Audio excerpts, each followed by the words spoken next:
Ve koşu başladı. Müşterek bahis harici Liman Reis rakiplerinin 6-7 boy kadar gerisinde başladı. Koşuya 7 numaralı Parlayan starttan çıktı ancak koşuya başlamakta tereddüt gösterince rakiplerinin 50 metre kadar gerisinde kaldı. 13 numaralı New Jersey orta kulvardan yaptığı ataklarla ilk metrelerde liderliği alan isim oldu. Farkı 1,5 boya kadar çıkarmaya çalışıyor. Dış kulvardan 4 numaralı Furbo'nun gayretleri var. İç kulvardan 6 numaralı Soter Şah'ında. Bunlardan dış kulvardan atak yapan Furbo ikinciliğe kadar sokuldu ve 1300 metre start yeri geçildi. Onların 1,5 boy kadar gerisinde dış kulvardan 8 numaralı Simon Dancer hamle yaptı. Şimdi 3.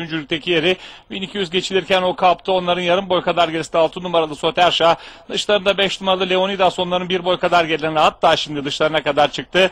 16 numaralı The Sultans onların 1,5 boy kadar gerisinde. İç kulvarda 12 numaralı Royal Gold var. Onun da dışında L2 sırasıyla koşunun son 800'üne doğru gidiyoruz. 13 numaralı New Jersey liderliğini sürdürüyor. Aradaki farkı da 1 boy olarak koruyor. 4 numaralı Furbo da onu takibe devam ediyor. 800 geçildiğinde iç kulvardan atak yapan 6 numaralı Soter Şah tekrar 3.lüğe kadar sokuldu.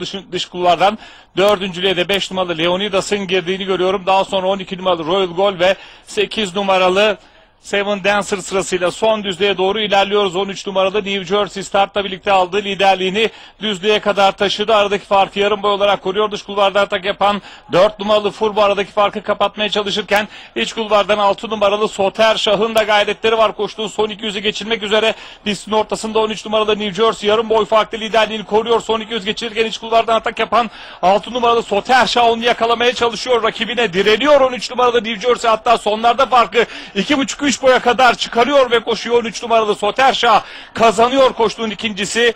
6 numaralı Soter Şah oldu. 14 numaralı Nairobi'de mücadeleden 3. olarak ayrıldı. Koşuyor 13 numaralı New Jersey Nurettin Şen'le kazandı.